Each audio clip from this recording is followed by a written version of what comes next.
devised, first of all, so the actors were safe from the tyranny of what they think.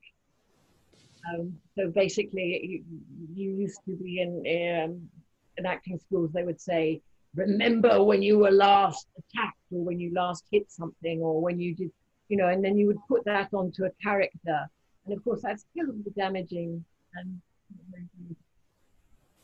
your mental health. And I'm also a yoga teacher, and the fighting, the acting, and the yoga sort of started to become one thing. And you understood, oh yeah, this is what everybody has always been saying from Tibetan yoga onwards, about freeing karma in the body. And as we get more and more studies about what's kept in the body, there is more research into, of course, it's even in the genes, what we are keeping in there and not releasing. So from very simple subject of how to keep an actor safe, and how actually to portray something that they probably never felt in their entire life and should not feel in their entire life from Macbeth onwards. The repercussions of this training are enormous, from helping autistic people understand what people are actually feeling and what they're feeling, to actual just emotional health and understanding and having empathy for what else is going on for other people. So that's what we're talking about today. Or doing a little bit, actually. It's very hard to, it's a embodied experience. Emotional health is an embodied experience. So we'll do a little bit, and I mean, it'll be a tiny little bit, but I hope it will make sense. Is there any questions for anybody? Can leave microphones off. Anybody wants to ask something or say something?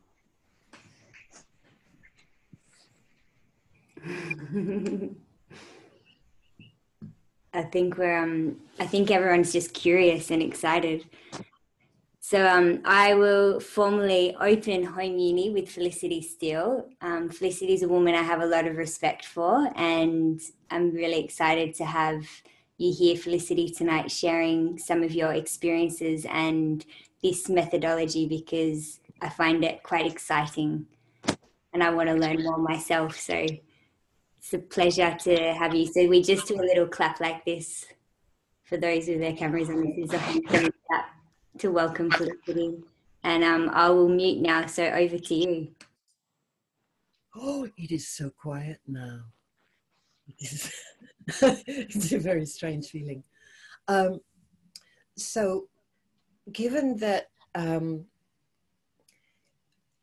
usually the actor training would be remember something and then from your head sort of build it up. What they found was that not only the head was, then you would go into your head, and then you were constantly in your mind, and that actually emotions, they hit the body and it just comes out. It comes out very freely without the mind almost knowing what happened. And we found that certain organs in the body are in control of certain emotions. So, and if we get an understanding of how that works in the body, we can start to have a certain emotional intelligence of how to react in our body when something, and recognize it. So things like fear are very, they're catchy. Emotions are very reactive. So when you start to recognize what you have running in your body, you can also recognize what somebody is running, and then not be reactive towards it, which is vital. It's just started straight away with an actor, maybe if they feel fear. A healthy reaction to that is probably to run. And culturally, from when we're very small, we're told that we cannot we don't have control of that. You know, when you're young, you stay there, and you might feel that you should run and you have no control. And so slowly over time, you get a certain shutting down a certain shutting down when you start to feel fear, instead of knowing what to do with it, with that excess energy. So and a healthy reaction to fear would be to run, or go and have a run, get that out of your system. But you're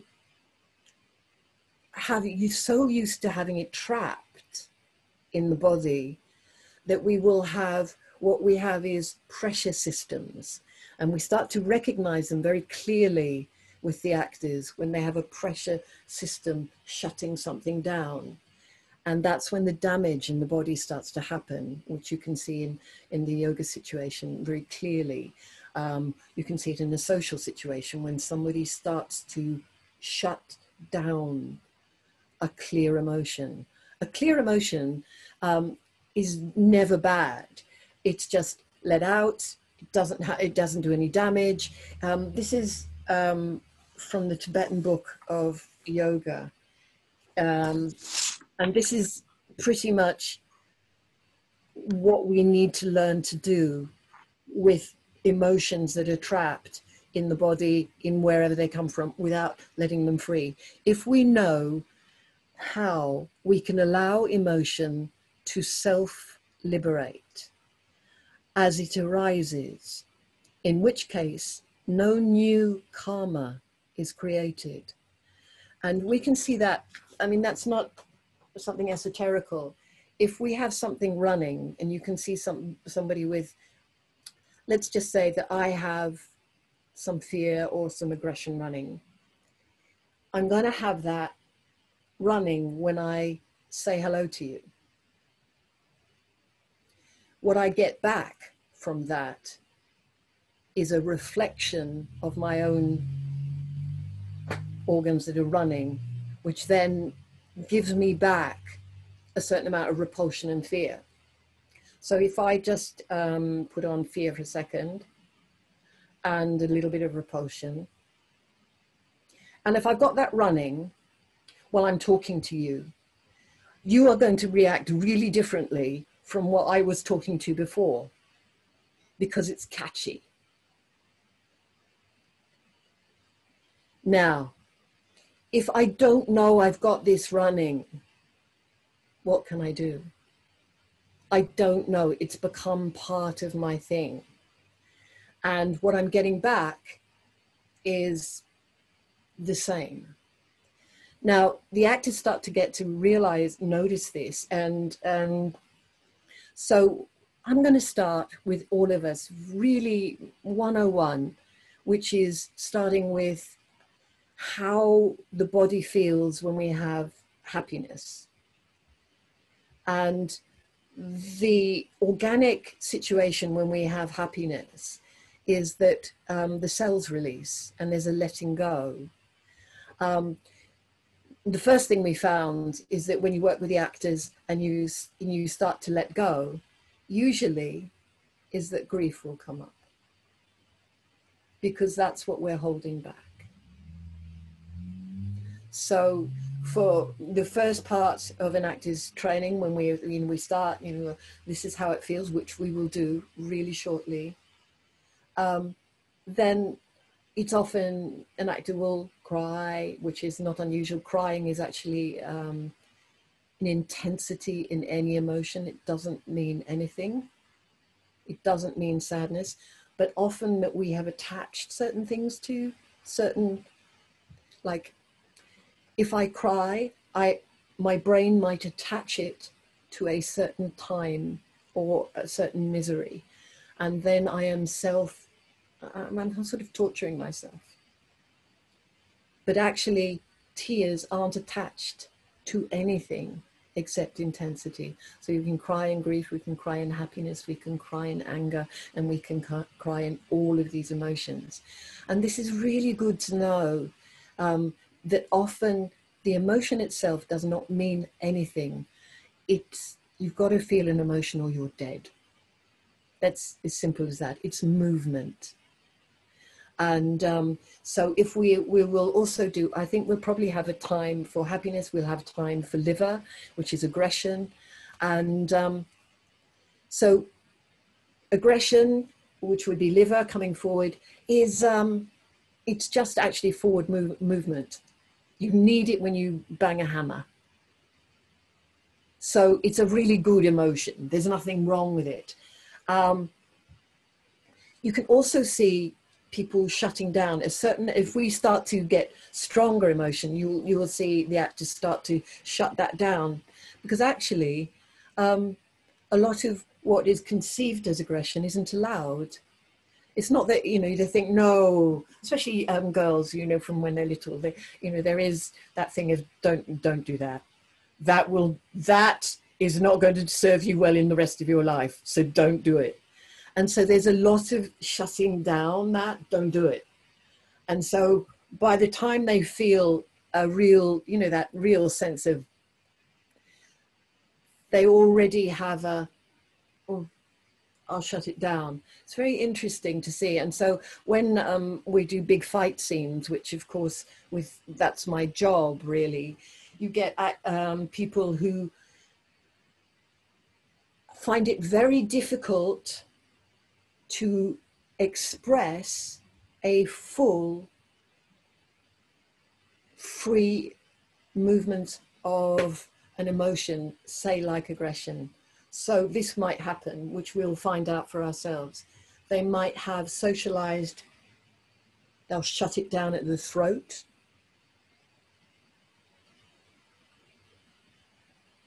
Or they might shut it up like that. Or they will get really, really friction. So they'll shut it down and really, so they're actually almost imploding with friction from not being able to actually go forward. And actually, aggression is a beautiful thing when you see it nice and raw. It's like, yes, this person is not stopped from actually moving and being in action. And so I think I've probably talked enough, because it's not an intellectual practice, but that's what we're talking about. The fact that the emotions are in the bodies, and we can learn to just let them go, and that it feels really healthy. Like if we're holding a lot of fear, it's really good to be able to express it and get it out. Running, like I said, that would be your first point of call. That's why a lot of sport is really, really enjoyable, because you're allowed aggression and you're allowed to run, you're allowed to use your body. These are why it's really emotionally useful, because it just clears it. Shall we, just to start, I know if you're extremely comfortable, like Dan looks extremely comfortable, but we should probably stand up, team, and just have a little feeling of that. You don't have to, but so I'm going to ask you to just stand with your feet maybe just a hand's distance apart or something like that. Beautiful. Okay. And maybe put your hand on your lower belly, and your jaw is slightly open. Maybe even close your eyes for right this minute, and just feel like when you're a little baby, your lower tummy just comes out and back again. You don't push it, you don't do anything. It happens automatically. There's this reassuring feeling, like a balloon filling up with air. And it's just happening without you doing anything. Now the jaw is slightly open so the air can come in. Excellent. I'm going to say, imagine you have eyes as big as your face. And you're breathing in through these huge eyes through the face. And it's just releasing some of the cells in the face. Now, the eyes actually belong in their sockets. It's like a beautiful cave in the back there. And the eyes live in this cave, and everybody comes to them for tea. Nobody goes out. The eyes don't go out anywhere. Everyone comes to them.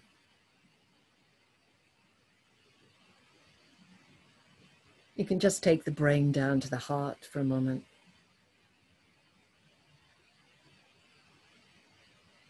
Beautiful. And I would say that imagine your eye, you have eyes in your back, and you could see 40K behind you in a huge arc. Not so much front anymore. And the skin and the flesh and the muscle is just flowing down to the floor. And all you're left with is a skeleton. And it's perfectly in place. And there's no more resistance. Nothing left from the organs. It's flowed down to the floor. Now, half open your eyes and just let them rest wherever they're gazing. Excellent. Now I'm going to get you to rub your hands together until you get a little bit of heat, and then just pop them beside your throat. Now they might just, you find a little tingly feeling, just like a little bit of a magnet, and just take the hands a little bit away as if you were spreading your throat. Excellent.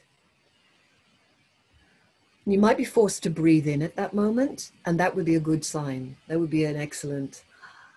The jaw is open. Do it again. Now put your hands beside your eyes, maybe a little finger. Now you can just see your fingers. Just really with these relaxed eyes, start to broaden your gaze.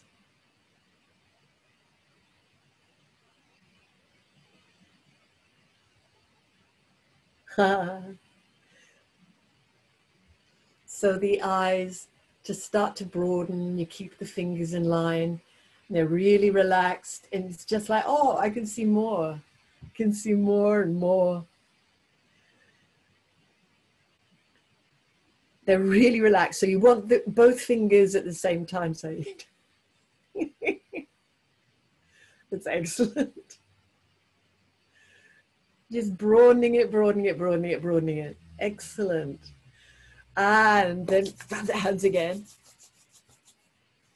Now this time, you're just going to have your hands like a little visor, like you've got a helmet in front of the, this hand in front of the eyes. Now what you're going to do is just lift the visor off and take it away down your back. Take the visor off your eyes.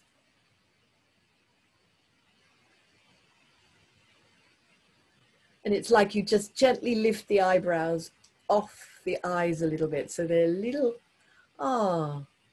bit of less weight of those eyebrows. Excellent. Now, you think your heart is going in 360. It's really, really, really broad.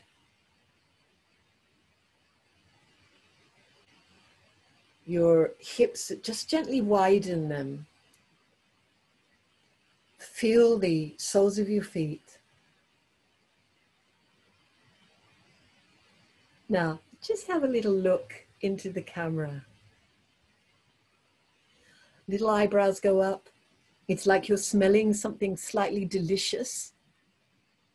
Mouth is slightly open and your little cheeks just start to lift a little bit.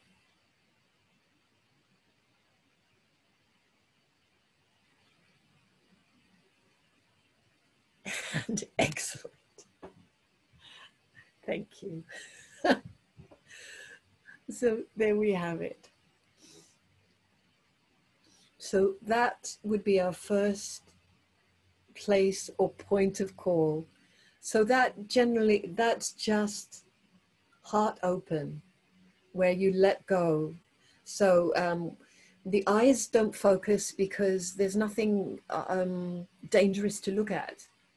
It's that almost thing of like when people had a drink or something. It's like, yay! There's a little letting go of that, and the diaphragm is relaxed. The cells start to open, like you can breathe through your face.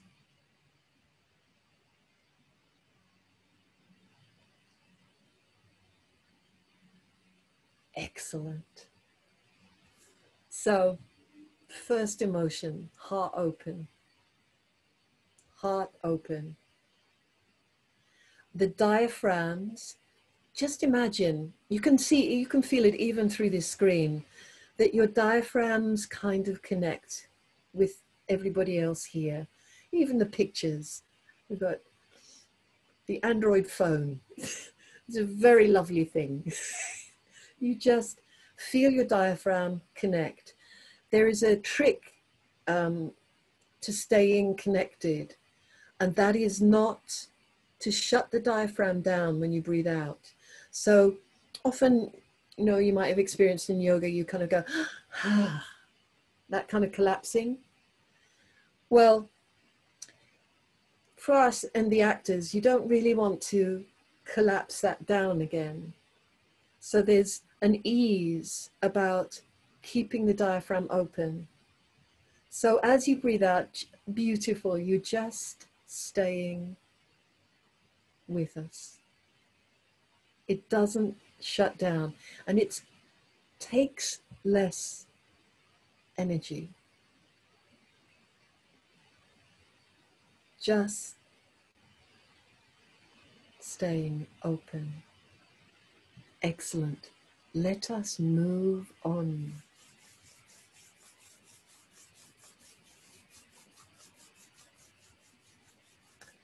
You get that a little bit of heat. Now, this is hard because I'm in this weird computer.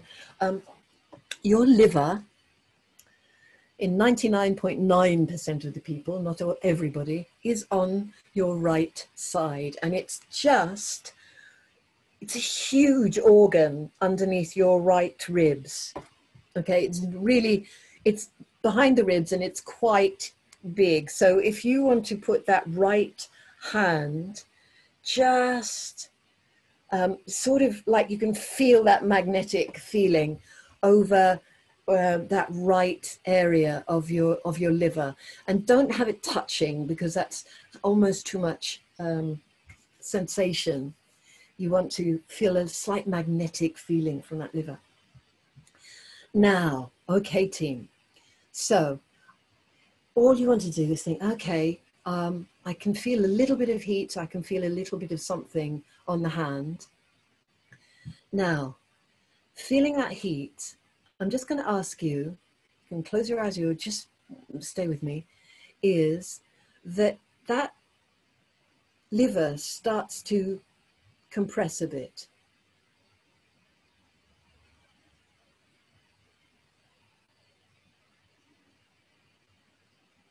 That feeling of slightly tightening. Now, I'm going to say your hand is slightly coming forward towards the computer. It's like pulling that liver. Now, I'm going to say the center of the eyes come forward. I'd have a little look in towards that screen now. The center of the eyes come forward.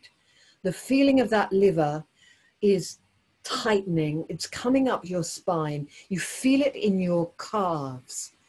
It's tighter. The eyes are now, the center of the eyes is coming forward to this screen. The mouth is open. The eyebrows start to come down to shield the eyes because they're starting to poke out. The nostrils start to flare. Just start to breathe a little deeper. Mouth is open. Feeling, yes, feeling that liver coming. Mouth open. This far open, Liz. Open your mouth as if you were going to bite something. Nostrils open. Eyes poking forward. Eyebrows down. Ha! Make a sound if you want. Ha! Ha! Ha! Ha! And stop. And jump it off. Get rid of it.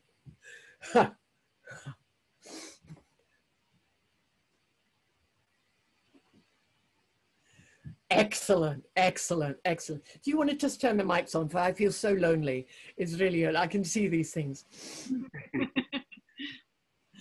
Okay, so, yes, so what did we have then? What did we have then? So it was really easy. It meant nothing, but we have the liver come on, we have full aggression. It's not connected to something. And that's the brilliant thing. We start to disconnect this from a bad experience of something that happens.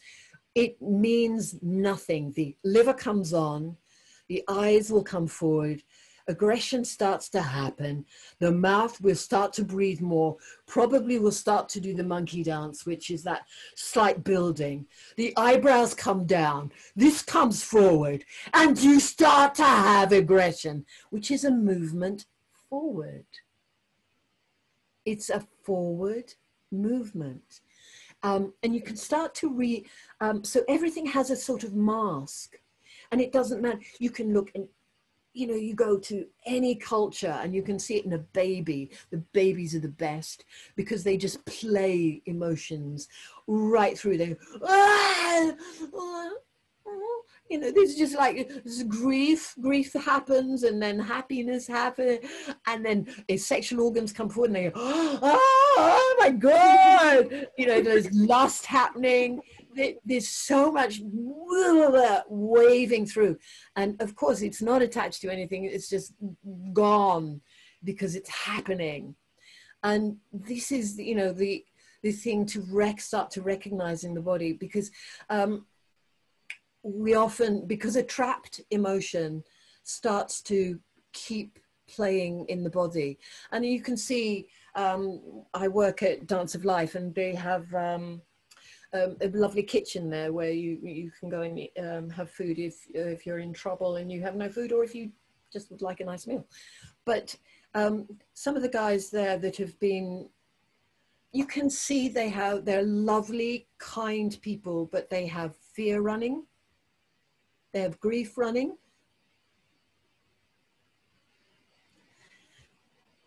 And fear makes you fast. Fear makes you speedy. And so they're really talking very fast because they really got fear going, but they've got grief going at the same time. And so, you know, got these people who've got these things. Yeah, sure, I'll help you out. Yeah, of course. What do you want? And they've got this running consistently because it hasn't been allowed to let go. They don't know it's running. They've got no, so for actors, yes, we know, okay. But the trouble is, once you start recognizing it in your own body, you can start to release it. And you can have compassion for somebody you probably don't like very much, which would probably be somebody who has fear going, because they start to be an unpleasant person. Yeah, sure. What do you want? You'll have kind of a repression and a fear running, and you won't like that person. But if you start to recognize what's going on, you've got a much better chance of going, okay, I will also have a boundary, which would be repulsion, which is actually stomach going back, and heart open, which you get a really good teacher. You know those lovely teachers where you go, no, that's not on. I love you, but that's not happening. You know, there's a really good kind of good parenting kind of good boundary, but no, it's not happening. So there's a heart open and you'll put something else on. So what shall we do? What shall we do? Do you want to have any questions? I think we should have some questions after that. Just me talking like mad. Anybody want to say anything?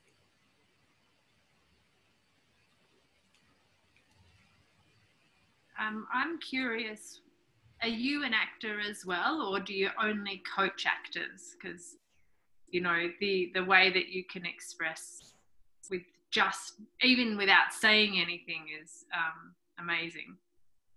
So this is how nowadays one is trying to train actors. And yes, I'm an actor.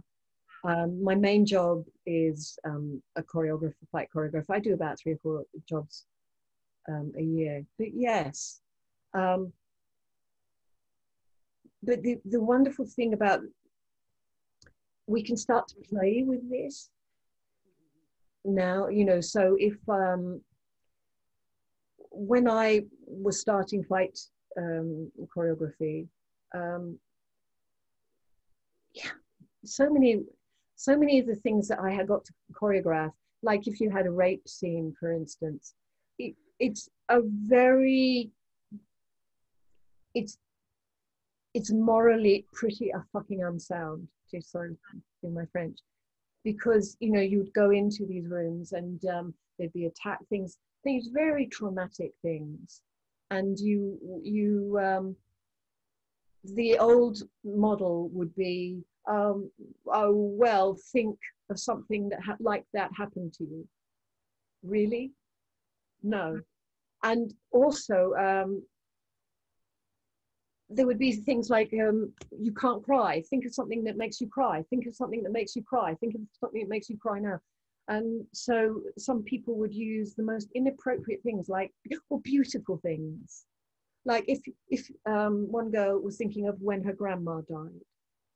Now, she loves her grandma. Why would you think of that 7 days a week until it didn't work anymore? Why would you, your beautiful memory of your beautiful grandma, and use it until it ran out? That's just terrible, terrible, terrible. And even in one scene, you know, what are you using? And they'd be using something incredibly inappropriate. Like, your grandma dying is not going to work if you're Macbeth. I'm sorry. You can't be thinking about that. That's an inappropriate motion. Yes, you're crying, but I don't think it's going to work. That's the kind of problem that you would be in, you know, with, that these totally not right things were being used. But in fact, these emotions are not attached. They say nothing. We all have them all the time. And if I get one out, it's replaced by another one. And we need them, and not one of them is bad. Not one of these is bad. Repulsion, which would be the stomach back, we really need that. We need good borders. You really need to be able to say this, that, no. For me, no, that's not happening anymore. Or that's not a good situation. No. We are trained pretty much, I think, in repulsion to sit in it, which is quite sad. I don't, you know, which we culturally, when you're little, you are, I shouldn't be here, but I've been told to be here, so I will. And so there's a lot of, I will stay with this. And when we're training, actually, you'll find people do this. They'll go away, and they'll walk back in. They'll think, yeah, that's enough. I've said go away, but I'll do the good thing and walk back in again. So it's quite, really interesting to keep playing with, oh yeah, that, go away. Okay, yeah, I feel good. Yeah, now I'm away. Whereas often if you walk back into it, you just feel sick. You just go, yeah, I feel fine. But you still got it running. Let us think of, we'll just do one more, shall we? Should we do one more? I mean, these are just, so everything has a movement pattern. Do you want us standing up? Yes, we do. Liz is beautiful, etc. Yeah, so everything has a pattern. And so you can tell actually if you think, you might think, oh, I'm really fearful, but you actually might have something else running. And the movement patterns of the emotions are very interesting. The aggression or the liver is forward. If you're coming forward, that's probably what you've got on. The heart open is just releasing. It's just releasing the cells, and it's a letting go. The heart open is simply the cells and everything letting go. Now, we've got the liver coming forward, which is a good thing. Let us do. So this one will come really quickly, I'm afraid, and it's not a nice one, but we will do repulsion, okay? So here we go. Now, you've got your liver on your right side. So your stomach, you might think it's near your belly button, but it's not. It's on the left side. So that was your liver here. Your tummy is actually here on your left side under those ribs, okay? This will be really quick and we won't do much of it because, so we've got that little heat going. Okay, mouth open. Now, on the left side, keep the mouth open. The stomach is just tightening and going back towards the spine. Your mouth is opening. Your nostrils start to close off. The eyebrows are actually kind of going up, but the eyes are going, ah. So the center of the eye comes forward and the rest of it goes back. And you've got the stomach that's going backwards. Mouth open. I know it's horrible. Okay. That one comes out really quick. Usually people go, eh, no. Okay, yeah. Okay. Now you know where your stomach is, don't you? Excellent. Okay, I'm going to say really, really gently because we did liver. So this liver on the other side, my dear friends, here it comes. It's going to come forward. The liver comes forward just a little bit and a little bit of your stomach. It comes forward, not back. This is what's interesting about this. Now, really just gentle. Stomach a little bit, liver a little bit. Look into the camera.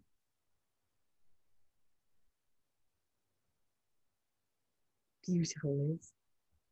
Yes. What do we think that might be? Curiosity? Oh, yes, that would be pretty cool. Yes, that could definitely be in there. So, anybody else? Anybody got any other thoughts? Obviously attracted and repulsed. Okay. The secret is your tummy is slightly coming forward before it was going back. So this time it's coming slightly forward. Good thought though. Now, so we've got liver coming forward. We've got a little bit of stomach coming forward. And it's a bit difficult because the stomach always makes me feel a bit sick in the beginning anyway. So, Catherine, that's absolutely there. So that's the hero. Because you're coming forward, you're not, I'm coming.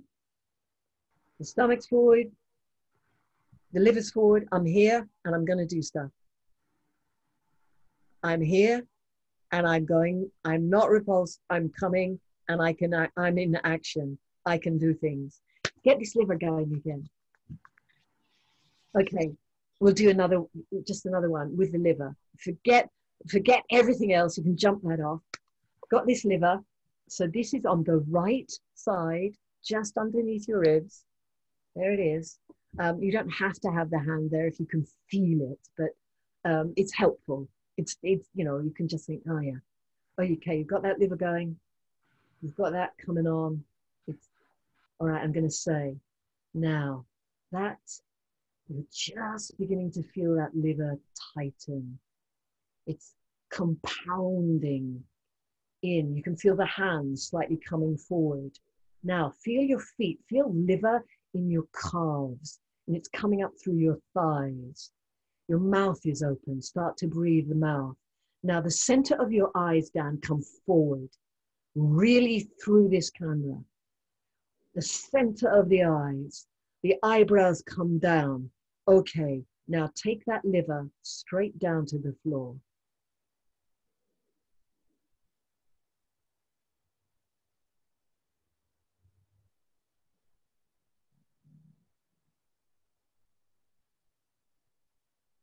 And jump it on. Just have a little jump. Yeah, excellent. What do you think that would be if you took a liver straight down?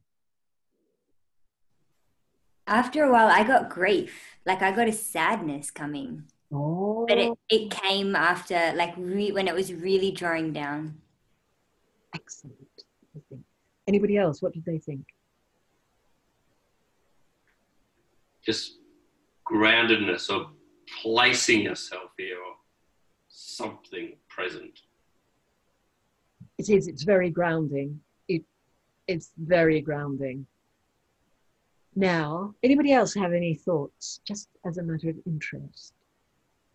I had the vision of Paddington Bear giving a hard stare come forward. Yes. That intensity, and I'm going to defeat you just with my looks kind of, I guess, determination. Oh, yay. Okay. Hold all those thoughts. I'm just going to put them in a little side thing. My friend used to say the pink elephant there, the thing there. Just keep those thoughts.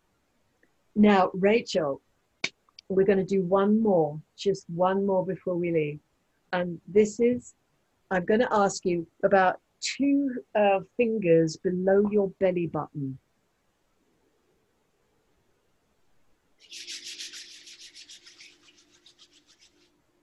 Quite, yeah, just low. It's above your pubic bone and about 2 fingers below your belly button. And just put your hand around about there. So, yeah, again, don't touch because, again, it's too much sensation. Okay, my friends, I'm going to start you with something just open heart. So, first of all, feel your feet, your toes on the floor. The feet have a sort of terrain. There's a kind of little mountainous, hilly terrain of your feet. So just feel that. Again, feel your flesh flowing away from the skeleton. This larynx drops. You're feeling that you're got the hands beside your throat opening. You're breathing in through your face. The cells in your body are releasing. Everything's releasing. Your hips are widening so that your pelvic floor releases. Now, just here, where is your small intestine, where your hand is, I'm going to say, gently open your eyes, look at the screen, and just feel that this small intestine is actually just scrunching up a little. It's just compounding a little bit. It's going back to the spine, the little tailbone there. It's going back. You have a little look at the camera now. And your mouth is open. Start to breathe as this goes up your spine.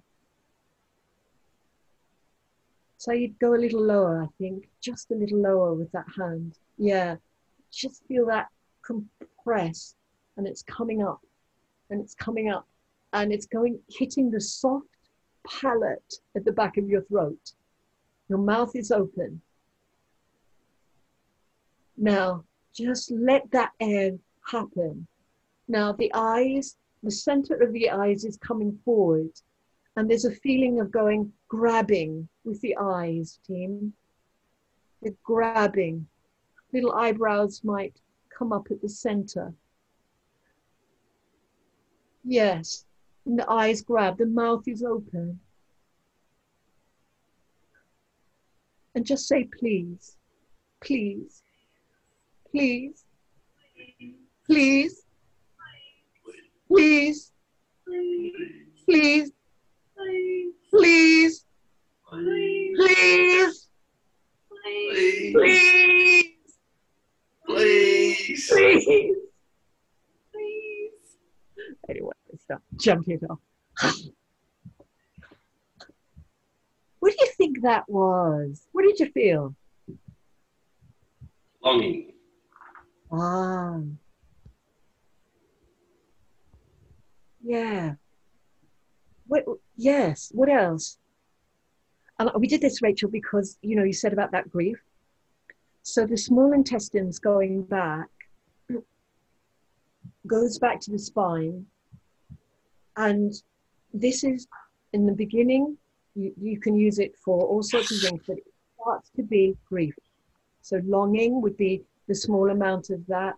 And then slowly, as you get stronger and stronger and stronger, and then it hits the soft pad, you start to feel that, and you say, please, please, please, and you just keep on going, please, please, and then it's gone. It's totally just activating the organ, going up, and then letting it out.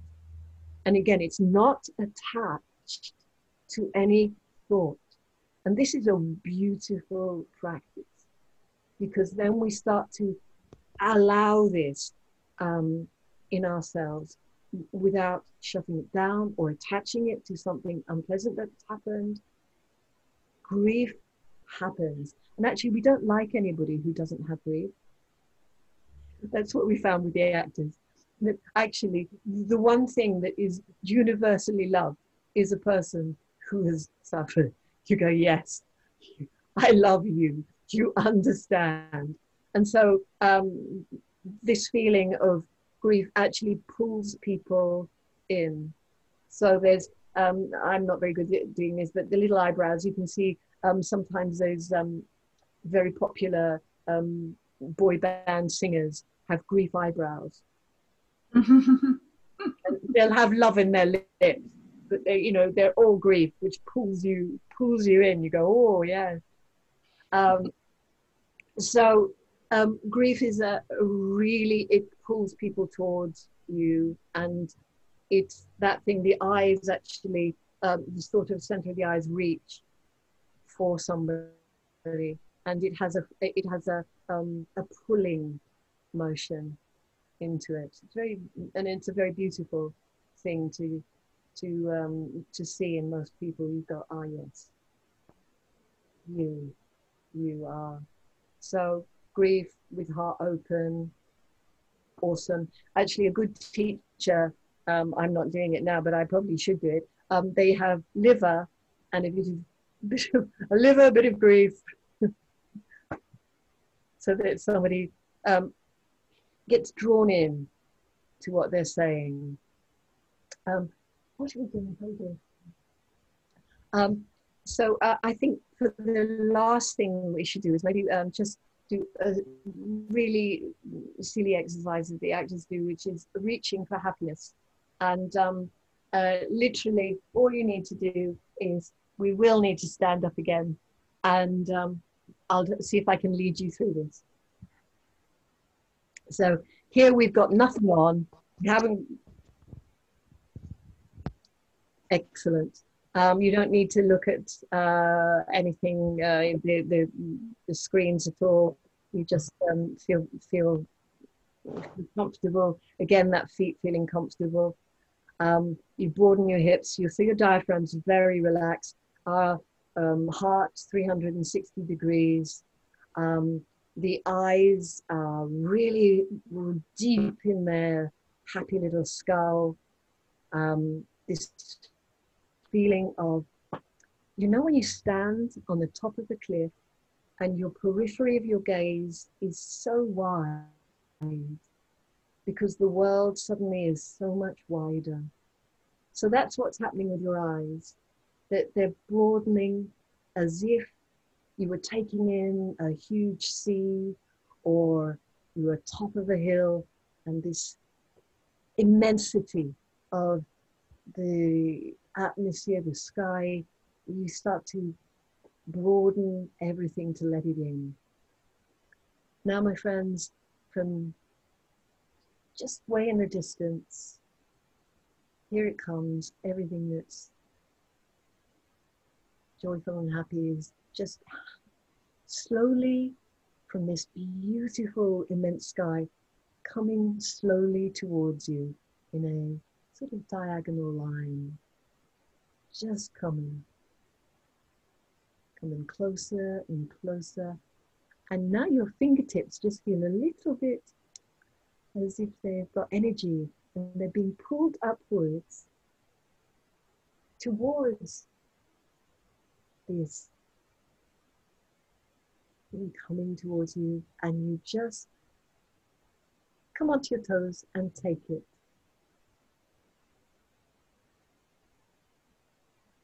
You bring it over your head and all over you. And there it is, you're connected through the floor, through the crown of the head. This energy is now plugged in and it's yours.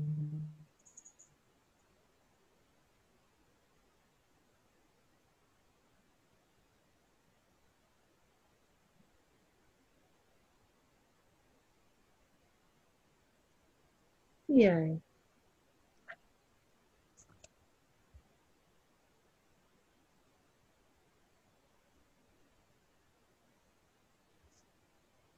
Felicity, just because I loved it when you did it for me once, can you do the Russian, the sexual and the repulsion? Because I love the merging of the emotions like that. Can you tell that story about the lady? We have, I know an actress, she has a Russian family. And sometimes we play with things, you know, so we have sexual organs forward for lust, which is great, you know, it's just children have it all over the time. But fear is sexual organs backwards. And so you start playing with it. So we went sexual organs forwards and backwards at the same time. And she went, oh, this is very familiar. Oh yeah, this is how the Russians are all the time. It's like repulsion. Oh no, sorry, it was the repulsion. It was repulsion of the stomach and the sexual organs forward. That's what it was. Sorry, I've ruined my own story, Rachel. But so she had repulsion and sexual organs forward. Oh, yeah, this is very. You are very friendly. I like you a lot. It was total. She went, that's Russian. That's everything Russian. That's so familiar. So I ruined my own story, but there it is. And what was, when you got us to do the liver drawing all the way down and you said, hold that like a pink elephant, what was that running? No, it just hold these ideas because you said you felt grief. Yeah, it kind of came after, yeah. Yeah, and that was because that had got mixed up with this. That's why we did grief, because that had got mixed up with the intestines, which is easy to do in the beginning. It's very easy to start. Oh, I've got this mixed with that, so you'll go. If you open something and you feel grief, you might feel sick. You might go, no, I don't like this, and have repulsion because you have repulsion about the emotion. And they've got compounded together. So we have exercises to clear that out. And so you can find out, oh no, I've got that. I just need to get rid of that. And then I can have grief clean without repulsion coming in or something else happening, because you really want to be very, it's not that you can't mix them, but you do want to know what you're not mixing intentionally. And it's quite interesting to see maybe fear when you're going for an audition. And fear is it's catchy, and you want to run when you have fear. So if somebody's got fear running and they go for an audition, they're not going to get that audition because the guy that's auditioning, the guy or girl, they who are auditioning kind of go, oh yeah, bye. They don't want those people because they've got this kind of thing, there's fear running, and it's very, very catchy. And so actors have to, you kind of go, well, what's a good one? Well, you can have grief. I'm in the room, Jeannie is fine, everything's great. Anything else anybody wants to say or ask before we... Felicity, I'm following up on Rachel's question. I'm still not sure what the actual emotion we were trying to capture was when we put our small intestine down. Okay, it's grief. It's grief. The largest, the full of that would be desperation. So there's all sorts of, you can use small amounts, big amounts, but it's grief. So the small intestine going back and then coming up, affecting the soft palate, will then start coming through, and then that's grief. I'm sorry. I mean the one before that, where we put it down onto the floor. Ah, right. Yes, sorry. The liver was coming down. Right. So if I pull this liver and put it on, and then take it right down, which what you said was so right. It's very grounding.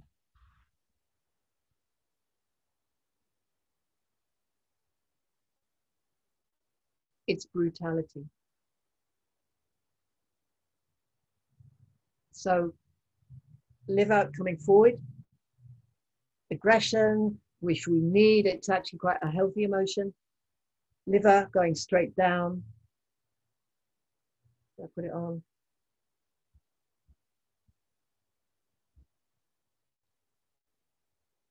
It loses its action.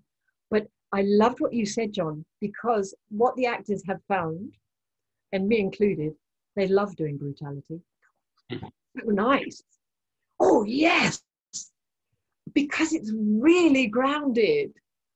And that happy birthday.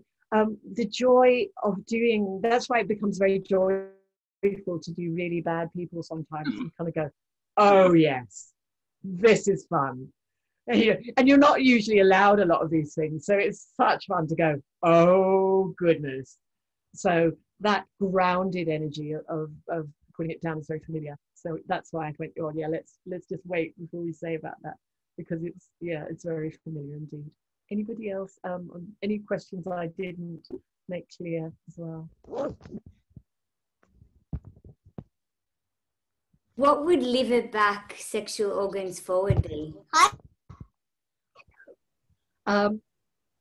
So we were working with liver back. It's a very unusual one, where we kind of would go liver back and down is I'm going to get you later. It's like, not now, but it's going to happen. So you would take that liver back and take it down. So it's got a lot of energy, but it's just not yet. Cool. Can I just ask, so this is, I can see for actors how this is like a good way to get into an expression for a role, right? A good practice to embody what they, but it's also, is a philosophy behind it that, I know I'm being like more cerebral when this is very body based, but is the philosophy around it to go through the motions of each physical emotions of each emotion so that they're no longer repressed in the body, and therefore you're kind of cleansed and just at your state of neutral? Is this? Yeah, that's exactly. Because it's not that you're in a state of neutral, because you'll never be in a state of neutral. But when you have things that are liberated, that's what I read that Tibetan quote in the beginning, because once you have things, if you understand there is nothing bad about any emotion, whether you start to, from a certain period of time, you will actually attach so much to certain things. They will be floating through your body. But once you practice actually getting it out and actually having a really clean sense of what each emotion is, it is so helpful for the body, because the body should be, it should flow through and out. Anything that is trapped becomes slightly brittle and breaks. And we have a lot of shut down things, often very sensibly, because we, maybe we shouldn't be talking when we go to school, and we normally would have shouted, and so we've been told to be quiet. But then you start to have a quiet thing that you are constantly repressing. And that's why it's really useful to have this practice where you recognize what you've got, where you're holding. It's usually from your throat.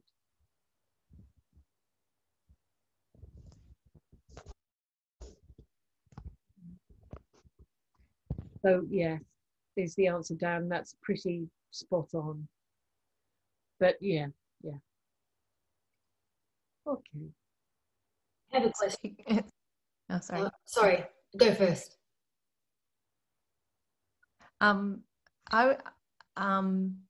guess my question is about what do you do in situations where it's probably not that appropriate to let that particular emotion out at that time in the way that your body is kind of telling you to? Because I guess there's a reason that we're asked to, I guess, to shut down certain behaviors or actions, because for whatever reason the situation doesn't. Yeah.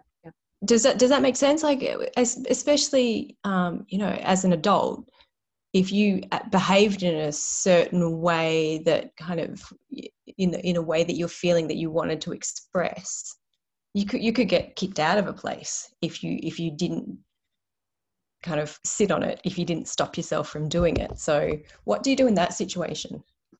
Yeah, so when you kind of clearer, you're not reacting. Therefore, I totally see where you're going with this, and it's true. You can't go, I'm really angry, so I'm going to smash blah, and do something and let the anger out. But you can recognize what you're angry about, and you probably go, oh, right. Like when you're really feeling irritation or something, you start to know what to do with it emotionally. So if you're feeling irritation, usually you should go, oh, I need to use a bit of repulsion here just to get myself out of where it is. So, when you're building up with irritation, because you shouldn't actually, you staying in a place where you shouldn't be is, for an actor, we do practices where you go, oh my God, okay, if I just stood back, oh, I just needed to have the movement of that and go, yeah, well, I'll take 5, thank you, because I know I've got a border there, if that starts to help. So I recognize I've got this running. I don't I've got irritation running. I've got a bit of that going. So I need to take some time out. So I will use, oh, I need to step back out of this, because that would be the movement pattern from repulsion, which is a good border. Now I have a good border. Now it gives me time to think. And I'm not now attacking you, the person or the situation. I've got the space to actually, I've taken myself out of that situation. Bigger situations, yes, where you think, oh, I should run. Well, if it's that bad, you probably should get out of that situation. What you'll find is that lots of people will stay somewhere where they shouldn't be. But if you recognize, oh my God, that's what I've got running. Oh, I need to do that. I need to get away. I need to do something about that. Whereas normally we feel until so badly. I mean, I personally am a freezer. When I get really over frightened, I won't move. So that's not a healthy situation. So if I felt that much fear, I would have started going, oh, that's what I'm feeling. Let's move out of here a little bit until I can settle down. Give me another situation, and I will, also. So anger usually is energy. It's a very good, anger is just energy. It's energy that you should be using for something else, usually, when you are angry at. So it's a really good motor for aggression. You go, just in a silly sort of way, that was a terrible performance. They were ridiculous. That play was rubbish. Blah, blah, blah. I am the greatest one walking around the street, throwing shade on something that didn't need shade because I personally got angry.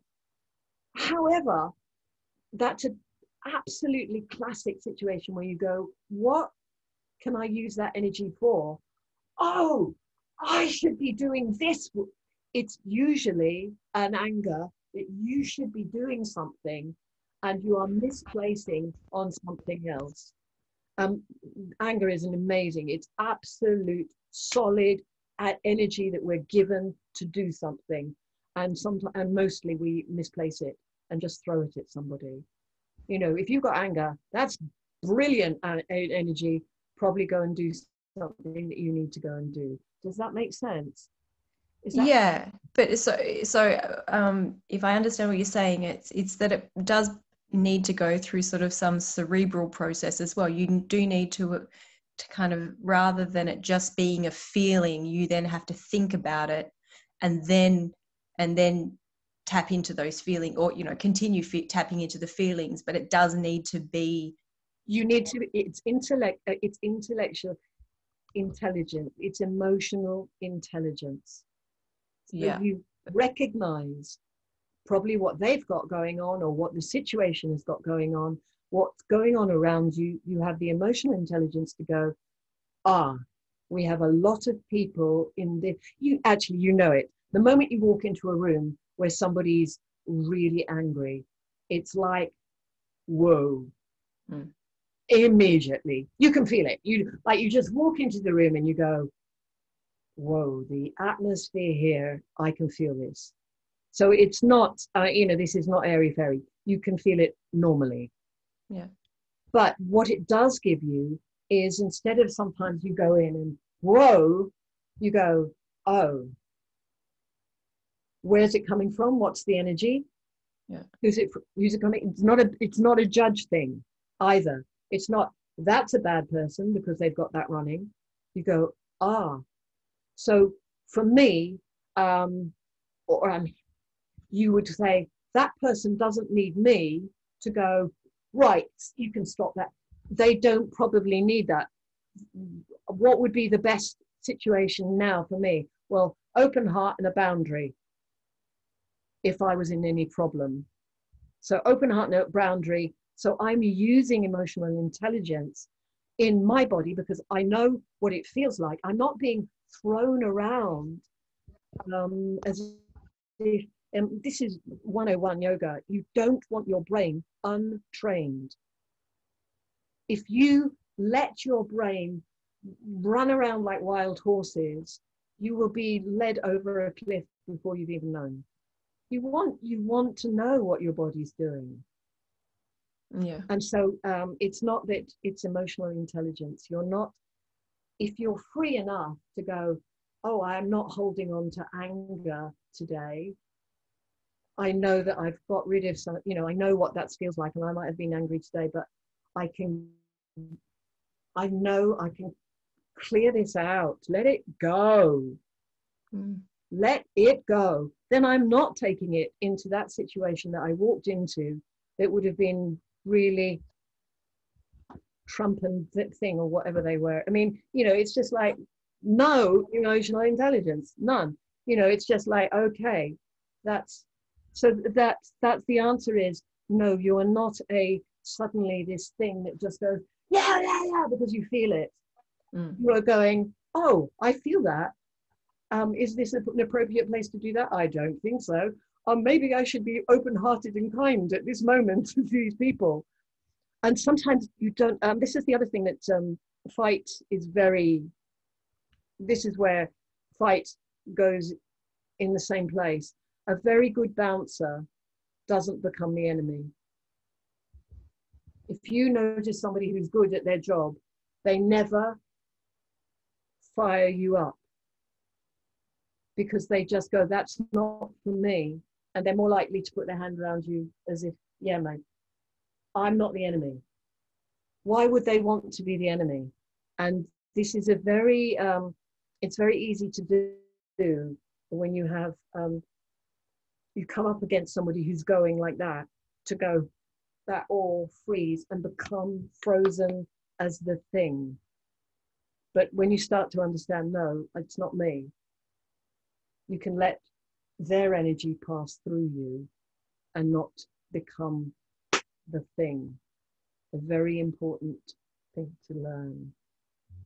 So yes, there's a lot to have emotional intelligence about not becoming the thing that somebody would go for. Does that make sense? I have another question, but I'll wait until someone else has a chance to ask their question. Sorry. Are there any other questions? I think I interrupt. I was I wanted to ask something. Or first to comment.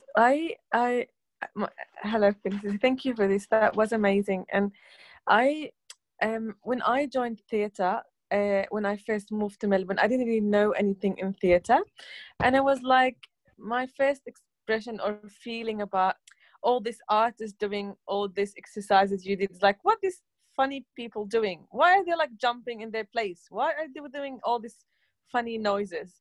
But because most of the theatre pieces we did were very intense as well. They were so intense. It was about war and sadness and anger and occupation and siege.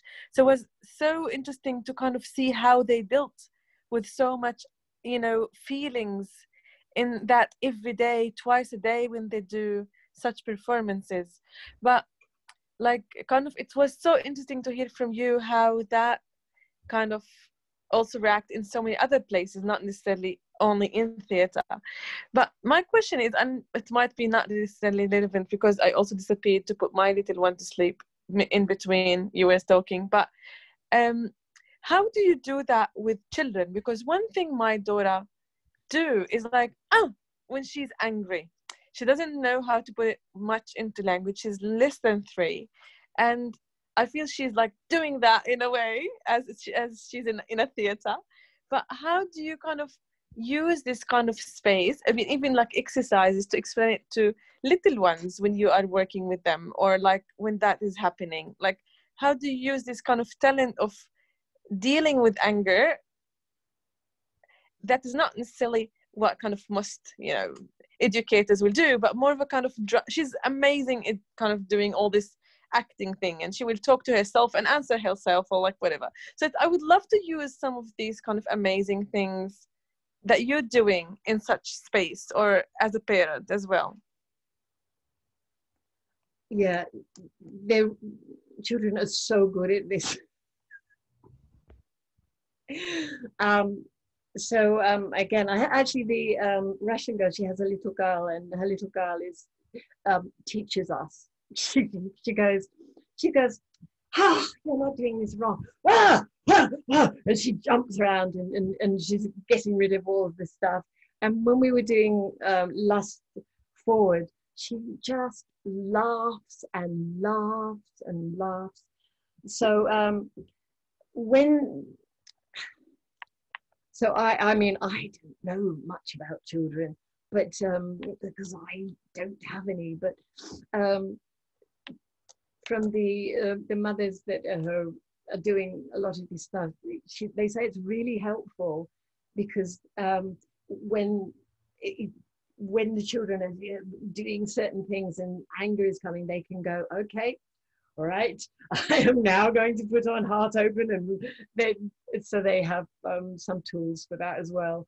And I have on good authority, it's very helpful, but I'm not your friend for this, I don't know. Sadly. Oh, but the other thing about, all the jumping, you'll find that getting rid of excess energy, that's why I'll look at one.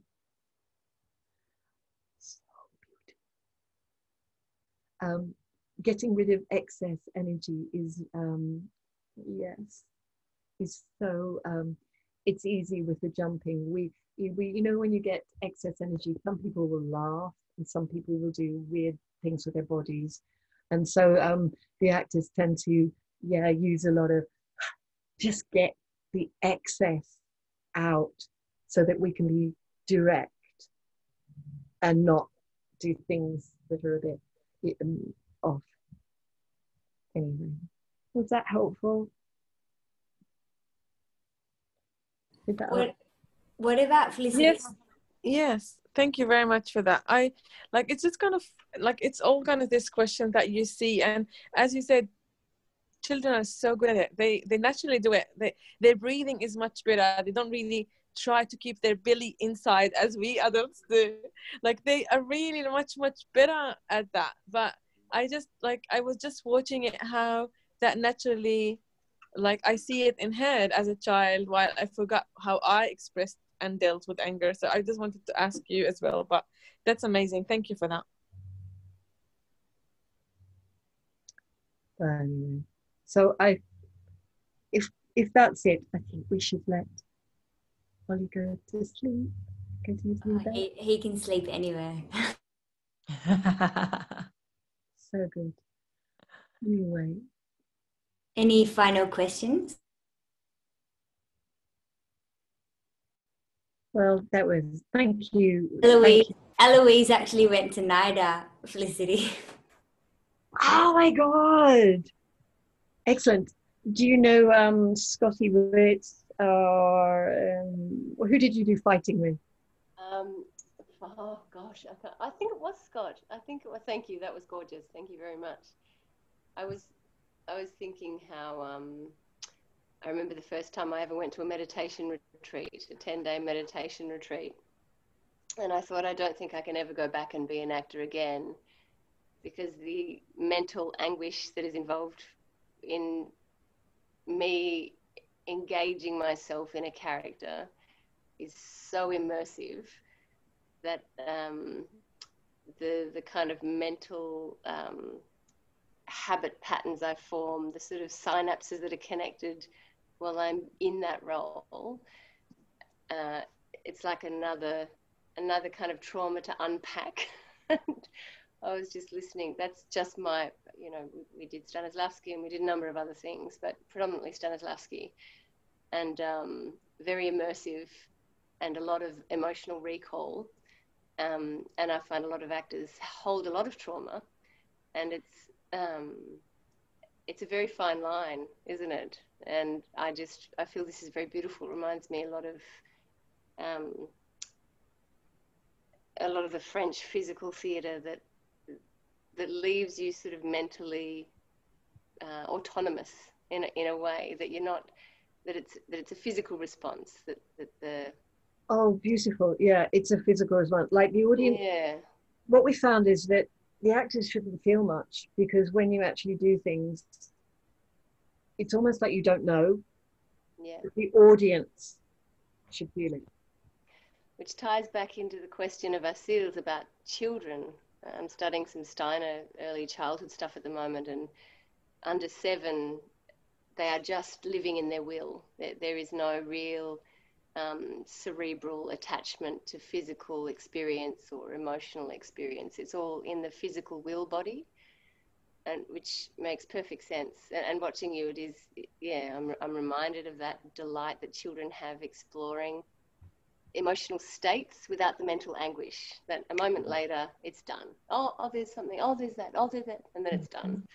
And yeah, how there is a different approach to life, you know, as an actor engaging in a character, or as a human engaging in a situation and reacting to a situation, and whether you elect to take it on cerebrally and make it your own, or whether you just, as you say, have emotional intelligence in your will body, that you're sort of, yeah, it's very beautiful. Thank you. I've just been appreciatively dipping in and really thoroughly enjoying watching you and listening to what you're saying. And it's a very refreshing approach, I think. Yeah, thank you, Eloise. It's exactly, how can I use people to fight? And, you know, fighting, why would I want them to think of all these awful things? I wouldn't. And so that's how it started, and it's just exponentially so useful for everything. Would you, if you are in a situation like where, say you're on your own and you're feeling like brutality or like these things come up, would you say go, like feel it in the body, like, and just go with it in terms of, yeah, like see what that really feels like? Or yeah, like in terms of letting these, like not repressing, is it important? Well, the thing is, it's that, the joy, like what is joyful about being an actor? You know, like Ben saying, felt good. Don't know what it was, but it felt really grounded and good. So there's nothing like, you, if you were alone, you went, what am I feeling? And you know, you went, right, I'll go, yeah, oh, great. There's, because it's not attached, it doesn't say anything about you. That's just, you know, oh, well, that is interesting. You know, you're a lovely, caring human being. It's not as if you're going around the brutality of everything. It's so, that's, oh, what's that? Ah, I could use that. That's grounding. I could use that because my heart's still open. My liver's gone down. But it has a certain lining. You know, I'm sorry, lining. But no, so you know, what I'm saying is actually, no, stop attaching bad things to certain emotions. You know, you're not going to misbehave. You're not going to do anything. You're just going to go, what is, the more you get to feel what's going on, you go, what is going on? Oh, well, actually, maybe I should go and have a run. Maybe I should go and do some boxing. That would be helpful. My impulse, isn't it, to go for a run? We're just nodding heads here, because whenever I feel anger or frustration, or I just look for my running shoes and I'm out of there. Just have to run, or I'm going to go, which isn't good for anybody. Yeah, pretty good. Yeah. Okay. Can I ask the quote that you read at the beginning? I missed it. Yeah. It's this body is a house, and all the feelings were guests. Oh, so this is the quote I read is from the Tibetan Yoga of Dream and Sleep. If we know, if we know how, we can allow the emotion to self-liberate as it arises, in which case no new karma is created. Yes. So that's the karma of, Yeah. you know, holding stuff and it Yeah. creating more and more and more and more. I started thinking that every character I played, I would accrue the karma of that character as well as my own karma. It started to feel Yeah. enough in life, but Yeah. At the start, Felicity, I don't think Eloise was here at the start about what you were talking about in Germany, that an actor's considered insane 24 hours after they take on a role. Did you hear that? I didn't hear it, but I would attest to that. Yeah, don't make life decisions 24 hours after a performance. Well, hopefully one day we'll have plenty of this and it won't make any difference. The way we finish these home uni sessions, I know a lot of people have left and have sent messages saying how much they appreciated this, but we just go around and say what we got out of this, what we're going to take away. So we'll start with Yuki.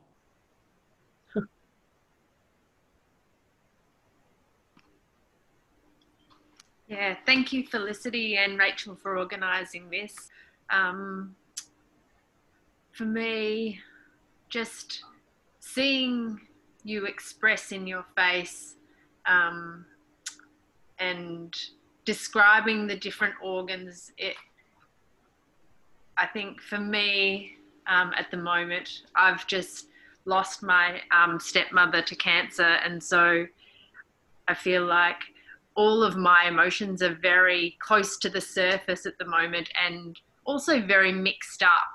And so for me, it's been a really good experience to just sort of tap into each one individually just a little bit and sort of acquaint myself with each of the different emotions, but also to see that, you know, in my family situation, my two children are coping with all of these emotions and they're also teenagers and it's all mixed up. And so I guess I'll go away from this and I'll just be thinking about observing what I see and actually thinking about what those emotions that are just bubbling up in my teenage children or in myself, what they might be, exploring them and sort of noticing that what's coming out of their mouths isn't necessarily what's bubbling under the surface. So I think, you know, today's given, or your talk has given me an understanding of that different things can be happening simultaneously, but there are little clues that you can look for that can help you to sort of unpack what might be under the surface. Thank you. Yeah. Yeah. Yeah. Thank you. Great. And Said and Eloise.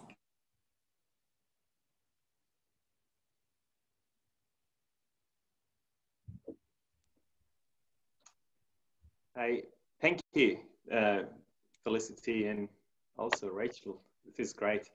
I must say I enjoyed it. That's the main thing I can say. Just watching, it's beautiful, and also just exploring a little bit more inside with the emotions while we were doing the exercises. Yeah, thank you very much. Yeah, thank you. I really enjoyed it. I haven't engaged with any acting practice for a little while, physical at least, and just tapping into your physical body. Those physical exercises, all of them actually made me feel quite nauseous, and it just reminded me to check in that way, to sort of have the conversation between this and this, rather than being purely physically engaged or purely cerebrally engaged or but to reminded me to have that conversation that sort of internal conversation with what's happening internally, which we often forget, don't we? We really forget to have that, continue to have that conversation in everyday life and in everyday interactions. And yeah, you were very beautiful to watch, very engaging as well. It was really lovely. Thank you very much for having us. Welcome to. And Dan, Nikki. Hello. Sorry for your loss, Yuki and John, firstly. I'm a body worker, so for me this is great. I love it. And it's and I'm also been doing a lot of embodiment practices during COVID because you know you can't work at them. I can't work at the moment. So yeah, it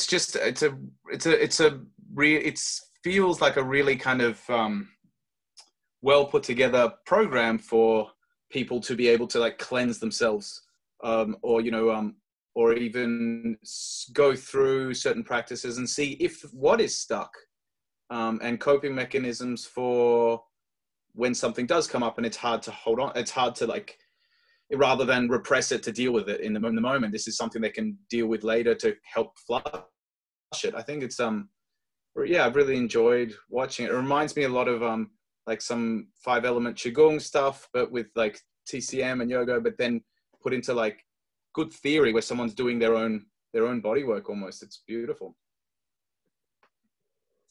Yeah. And a seal. I thought I shared all my feelings about all of this. I really loved it and I really enjoyed it, and I learned a lot that I haven't known. Like, you know, I always have, as I say, those questions around working in theatre, and acknowledge more now the need for what you do and the need for kind of those exercises, even as a practitioner, as an artist and as an activist, kind of to get those, because we get angry often. That's kind of part of our day and our kind of practice, so it would be great to kind of know how to deal with it. That's a skill for life, I think everybody of us should have. I try to do other things when I am angry, so it's now a way to kind of deal with my body differently. And we don't, like, it's kind of a way also to think about how we get sick when we are angry and we don't talk, how we get kind of how our body is affected when we're not expressing those kind of feelings and we don't deal with it like healthy, kind of in healthy way. So it's just acknowledgement of that, and really appreciation for your sharing. And I would love to be in the same space. I think I'm talking on behalf of other people. I think we would love to be in the same space with you and doing that in the same room. That would be great. I know, anyways, I feel you. I knew that you would say that. And it's just amazing, Rachel. Like, I have to say, other than this love to what Felicity did, you're so great at putting amazing people together. You're so great at kind of bringing amazing energies, and like this kind of whole thing couldn't really happen without you. So I'm just so grateful for that. Yeah. Cecile. I'm not sure if Carl's there, but are you there, Carl?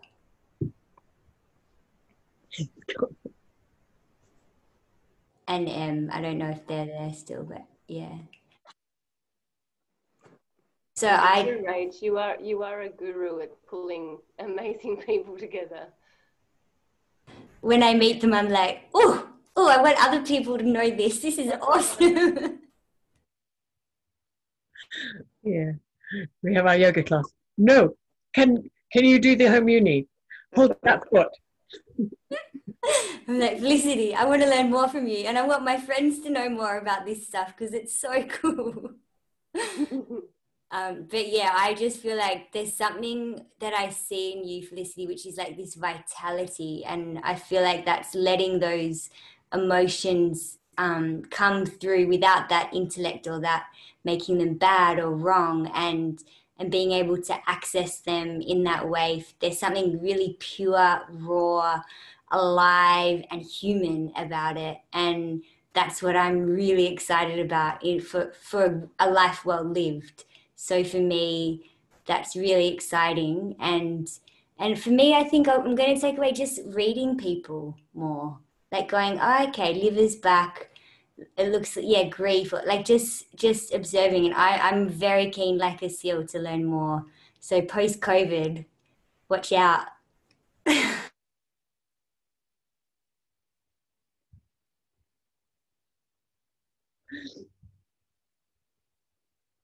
Thank you so much for your time and for sharing what you've learned along your journey.